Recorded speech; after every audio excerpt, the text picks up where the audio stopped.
We now have a keynote. Matthijs Rijlaarsdam, who's the CEO of Quantware, is going to come to the stage. Quantware became the world's first commercial supplier of superconducting quantum processors with the release of its Soprano QPU.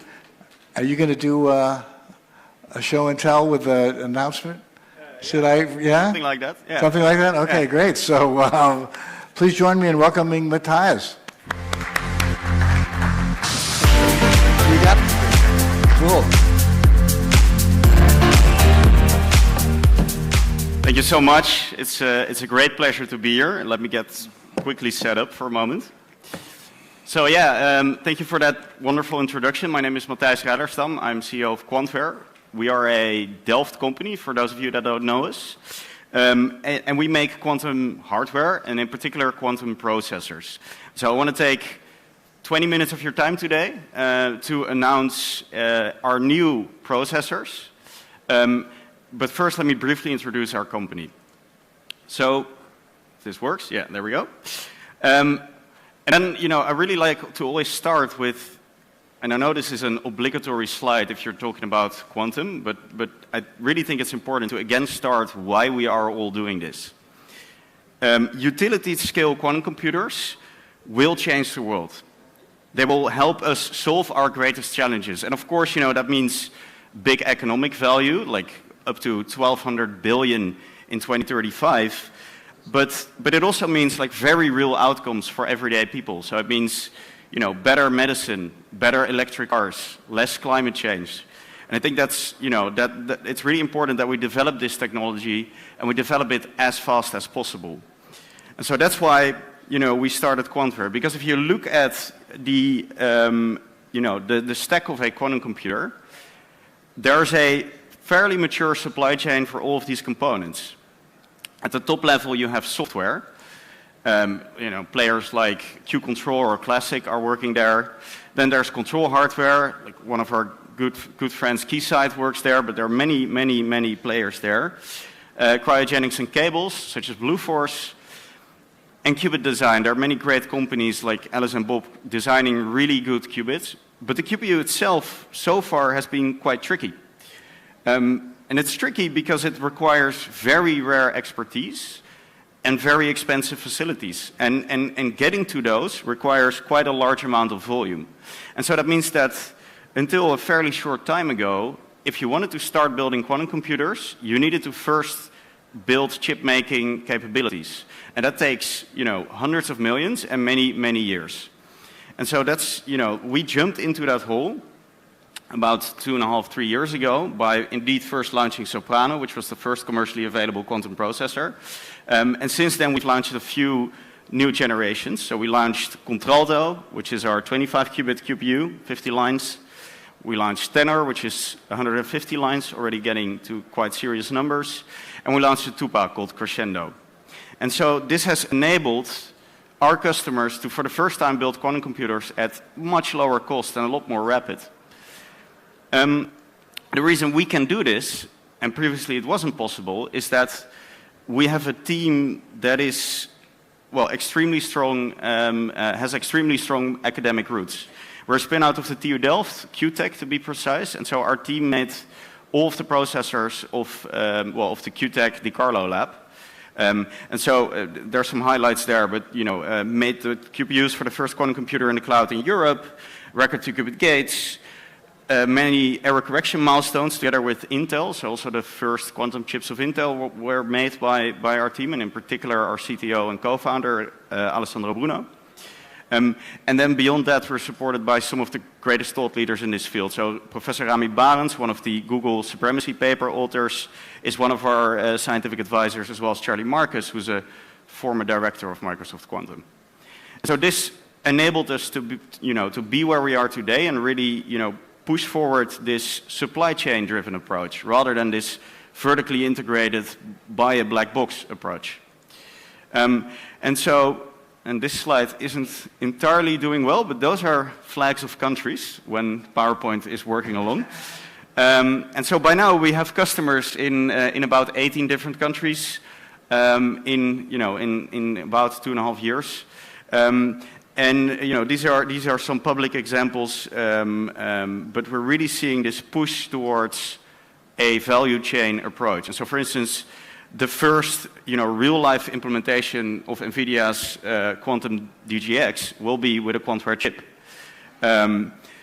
FormFactor today announced that they are building a 5-qubit quantum computer, which is, I think, the best in its category in the market, powered by Quantware. And there are many companies like that. Many of them are in this room. Q-Control, we today announced a great partnership with. I see Delft Circuits over there. They're a great partner of ours. There's this ecosystem starting to pop up that is building on top of our technology.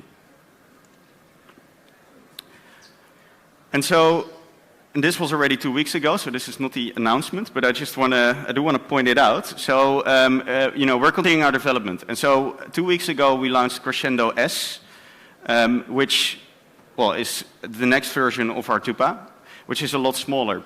And I'm pretty sure, I dare to say that this is the best readout solution in the market right now. And what's more important is that this will scale to very large systems.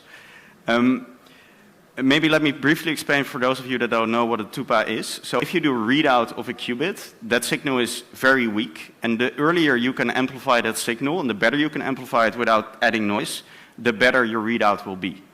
And a TUPA is the physically best amplifier you can make, but they're really quite hard to make. And so with Crescendo S, we really improved on this first product. The first thing is, we got a lot better specs. I won't bore you with reading up these numbers, but believe me, these are really quite good. And it's also a lot easier to use. We made it so small, you can fit it in a concerto holder, and 6 of those fit in there. That will amplify up to about 100 qubits. So, and when I mean small, I do mean small. So let me point that out to you here. So I brought one with me. They really are small. And so this is also available at scale. If you want to build large-scale quantum computers, for that you need many of these. And so we're seeing so much demand for this product that we increased our production 10x. And we should be able to deliver on that demand. But that's maybe less exciting than this next announcement. Because, again, when we launched these QPUs about 2 years ago, we started shipping these into the market, and by now we have built systems in around 18 countries. And when you do that, you gain a lot of experience. You get a lot of feedback. Most of it positive, some of it constructive. And that's really valuable, because that allows us to build much better products. And so I'm really happy to announce to you today, and I also brought one with me here, the next generation of our processors, Contralto D and Soprano D. Thank you. And so we improved many things here. The first thing we improved is our performance. Now, of course, this field is moving rapidly, so you can't stay behind. But we're really now pushing the level of performance so rapidly that I think this will make state-of-the-art setups a widely available thing. So just to give some highlights, this was measured in a reference setup. So it is let's say the rest of the components are pretty good. They're not, they're not the worst in the market, but they are pretty good. An average T1, and note the word average, of 60 microseconds.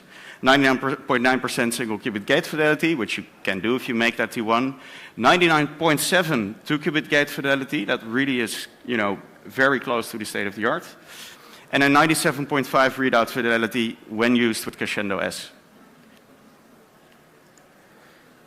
If you want to get more info and pretty graphs, then go to our website.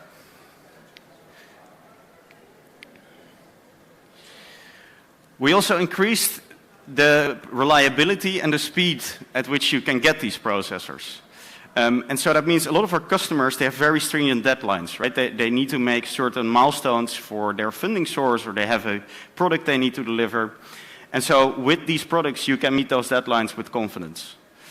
We pre-characterize cryogenically all of our chips, so you know that the chip you'll get, you know what the actual performance is. And if the performance in your setup is, not as good, like it helps you quickly diagnose which part of your setup is not correct, because it probably isn't the chip. We halved our lead time, and so for Soprano it's now around 90 days, and we're probably going to get that down to a lot sooner even, so probably around to 60 days. And of course, we have some of the world's experts at our team, and they're our customer success team, and so this support is included in the product. We also really increased the ease of use, and so that means no more install delays. For those of you that don't know, the previous version of this chip had 60 SMP connectors. That means 60 times something can break, and it means a lot of work. And I see someone nodding over there. That's a hassle and a pain in the butt. And so we removed it, and we changed it to high-density connectors, you can see over there. And so that means that instead of connecting 60 cables, you need to connect just 4. This is, of course, only for Contralto D. For Soprano, it's a little bit less relevant. And both our shielding and mounting brackets are available as an option, so you can basically get running out of the box. And we'll even upgrade those a little bit later down the line to an even better version. And so, like I mentioned, I strongly believe that these new generation of products will make state-of-the-art setups become broadly available. Especially at the price point and the value we provide here. Their specifications are really good, and our customers are building, for instance, this 5-qubit setup from 4-factor, are building setups that are better than competitors that are vertically integrated in the market. And we can do this because we have this volume at a very competitive price point. So Soprano D is available in 2 models, a 4-qubit and a 5-qubit version, and it starts at 60K euros. Contralto is available in 3 models, and it starts at 300K. So with that, I'd like to thank you for your time. Reach out to our experts today if you want to learn a little bit more. We're always happy to go in depth, even if you just want to learn a little bit more about QPUs. And I'm very happy. I'll be around here until about tomorrow morning, so I'm very happy to answer any questions you might have.